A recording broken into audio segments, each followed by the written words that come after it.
नमस्ते, सदावत्सले मातृभूमि, जय हिंद। दोस्तों, मैं किशन आप सबका स्वागत करता हूं। शुरू करते हैं आज के डिफेंस समाचारों को। चलिए बढ़ते पहले डिफेंस अपडेट की तरफ। दोस्तों, डीआरडीओ की टीम ने कलवरी क्लास की पनडुब्बी में एआईपी इंटीग्रेशन को लेकर नेवल ग्रुप फ्रांस का दौरा किया है। और पिछले साल डीआरडीओ और नेवल ग्रुप ने डीआरडीओ की नेवल मटेरियल्स रिसर्च लैबोरेटरी के द्वारा विकसित fuel cell based AIP system से आईएनएस कलवरी को लैस करने के लिए एक समझौते पर हस्ताक्षर भी किए। और इस समझौते में सबमरीन्स के अंदर एआईपी प्रणाली के सुरक्षित और इफेक्टिव इंटीग्रेशन के लिए नेवल ग्रुप के द्वारा सर्टिफिकेशन भी शामिल है। और आईएनएस कलवरी दोस्तों 2025 के मध्य तक मझगांव डॉक शिप बिल्डर में अपने रिफिटिंग के लिए आएगी। और इस रिफिट में एआईपी मॉड्यूल को लगाया जाएगा, जो कि पनडुब्बी की पानी के नीचे की जो इंड्योरेंस टाइम है और स्टेल क्षमता है उससे बढ़ा देगा। डीआरडीओ और नेवल ग्रुप के बीच ये जो संयुक्त प्रयास है वो तकनीकी आत्मनिर्भरता को बढ़ावा देते हुए भारत की समुद्री रक्षा क्षमताओं को मजबूत भी करता है।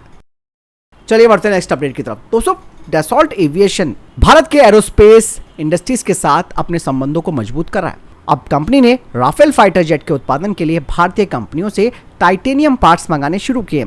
और ये कदम सप्लाई चेन का विस्तार करने और पारंपरिक स्रोतों पर निर्भरता कम करने का एक बड़ा प्रयास दिखाता है। और इस स्ट्रैटेजिक कोलैबोरेशन से दोनों पक्षों को फायदा होगा, जिससे कि डसॉल्ट को हाई क्वालिटी टाइटेनियम पार्ट्स मिलेंगे जो कि कॉस्ट इफेक्टिव भी होंगे और ये एडवांस फाइटर जेट के निर्माण में काफी महत्वपूर्ण होंगे। और दूसरा, भारतीय कंपनियों को एरोस्पेस क्षेत्र में इन लीडिंग प्लेयर्स के साथ एक जबरदस्त साझेदारी भी मिलेगी, जिससे कि भारत का जो घरेलू उद्योग है उसमें तकनीकी प्रगति और विकास को बढ़ावा मिलेगा। डसॉल्ट का ये शुरुआती कदम काफी आगे तक भी फैला हुआ है और कंपनी अब अपने सप्लायर बेस में और भी अधिक भारतीय विक्रेताओं को शामिल करने की एक बड़ी प्लानिंग कर रही है। और ये सहयोग भारत की मेक इन इंडिया पहल के साथ पूरी तरीके से मेल खाता है।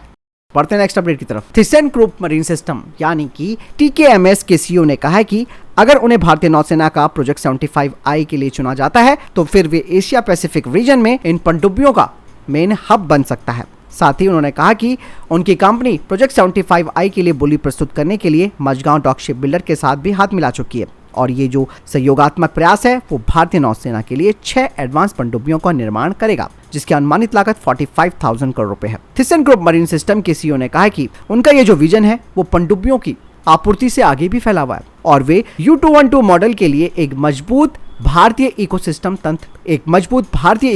स्थापित करना चाहते हैं। इससे न केवल भारत में बल्कि जो अन्य स्थानों पर निर्मित पनडुब्बियां हैं उनके लिए भी भारतीय आपूर्तिकर्ताओं से पुर्जे और कंपोनेंट्स प्राप्त करना शामिल होगा। साथ ही उन्होंने कहा है कि भारत में बनने वाली 6 पनडुब्बियों के लिए पूरा ट्रांसफर ऑफ टेक्नोलॉजी पैकेज भी दे रहा है, जिससे भारत को अपनी स्वदेशी पनडुब्बी निर्माण को और बढ़ावा मिलेगा। थिसेनक्रूप मरीन सिस्टम का ये भी कहना है दोस्तों कि इससे भारत को अन्य जो फायदे मिलेंगे वो है, एक तो ग्रोथ इन सबमरीन एक्सपर्टाइज होगी, यानी कि पनडुब्बी में विशेषज्ञता भारत को मिलेगी, पनडुब्बियों का केंद्र भारत बनेगा और घरेलू आपूर्तिकर्ताओं को बढ़ावा मिलेगा। दरअसल मैं आपको बता दूं कि भारतीय नौसेना के P75I सौदे के तहत स्पेन की अवंतिया ने SAT और जर्मनी ने अपनी U212 डीजल इलेक्ट्रिक पनडुब्बियों की पेशकश की है और भारतीय नौसेना ने इसके मूल्यांकन परीक्षण पूरे कर लिए। और आपको मैं बता दूं कि स्पेन और जर्मनी के जो राष्ट्रीय अध्यक्ष हैं वो अगले महीने भारत का दौरा करेंगे। और ये भी कहा जा रहा है कि भारतीय नौसेना ने ये जो मूल्यांकन किया है दोनों कंपनियों का, उसका इवैल्यूएशन जो रिपोर्ट है उसे अब रक्षा मंत्रालय के पास भेजा जाएगा, जिसके लिए फिर वो बिड्स जारी करेंगे। और अगले 2 महीनों में इसके लिए कॉस्ट निगोशिएशन को लेकर भी बातचीत हो सकती है क्वालिफाइड बिडर्स के साथ।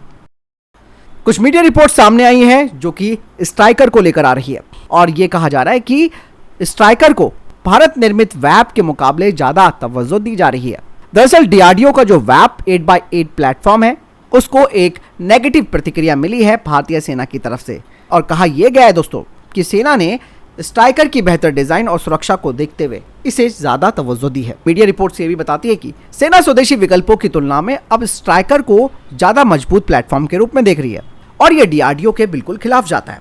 आपको बता दूं कि वैप 8x8 स्ट्राइकर और जो अन्य इसी कैटेगरी के वाहन है उनसे इसे बेहतर भी बताया जा चुका है। वहीं भारत और अमेरिका के बीच स्ट्राइकर को भारत में बनाने को लेकर भी चर्चा चल रही है।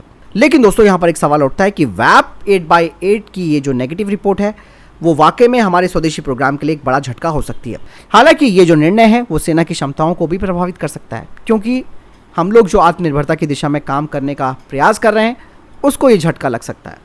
वही दोस्तों स्ट्राइकर को लेकर एक बात और सामने आई है कि भारत ने स्ट्राइकर आर्मर्ड व्हीकल के लिए और ज्यादा ताकतवर इंजन की मांग की है, क्योंकि जो वर्तमान का कैटरपिलर C7 है, उसमें 300 हॉर्स पावर का आउटपुट लगा हुआ है, जबकि भारतीय सेना इनका इस्तेमाल high altitude area of Ladakh और सिक्किम में करना चाहती है। ऐसे में कैटरपिलर्स ने अपने अल्टरनेटिव ऑप्शंस की पेशकश की है, जिसमें कि एक 595 हॉर्स पावर का C15 इंजन है और दूसरा 536 हॉर्स पावर का C13 इंजन है। यूएस की फर्म कैटरपिलर इन इंजनों का तकनीकी हस्तांतरण भी भारत के साथ करेगी, ताकि इसके स्पेयर्स, पार्ट्स और इंजन दोनों ही भारत में बन सके।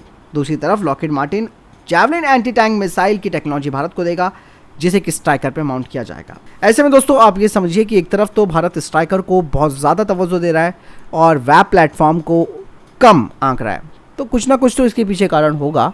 वैसे आपको क्या लगता है इस बारे में? कमेंट सेक्शन में लिखकर जरूर बताइएगा। चलिए बढ़ते हैं नेक्स्ट अपडेट की तरफ। भारतीय सेना की टुकड़ी 13वें भारत थाईलैंड संयुक्त सैन्य अभ्यास मैत्री में शामिल हुई है, जो कि 1 से 15 जुलाई 2024 को थाईलैंड में आयोजित किया जाएगा। इसका पिछला संस्करण 2019 में मेघालय में आयोजित किया गया था। अभ्यास के दौरान किए जाने वाले टेक्टिकल अभ्यासों में एक संयुक्त ऑपरेशन केंद्र का निर्माण, एक खुफिया और निगरानी केंद्र की स्थापना, ड्रोन और काउंटर ड्रोन सिस्टम का इस्तेमाल, लैंडिंग साइट की सुरक्षा, छोटी टीम का प्रवेश और निकासी, विशेष हेलीबॉर्न ऑपरेशन, कॉर्डन और सर्च ऑपरेशन और अवैध संरचनाओं को ध्वस्त करना शामिल होगा।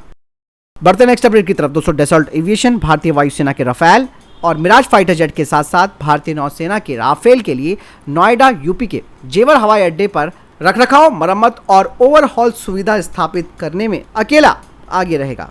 और कहा यह भी जा रहा है कि इंडोनेशियाई वायुसेना के जो 42 राफेल फाइटर जेट्स हैं, उनका रखरखाव भी निकट भविष्य में यहीं किया जाएगा। बढ़ते नेक्स्ट अपडेट की तरफ।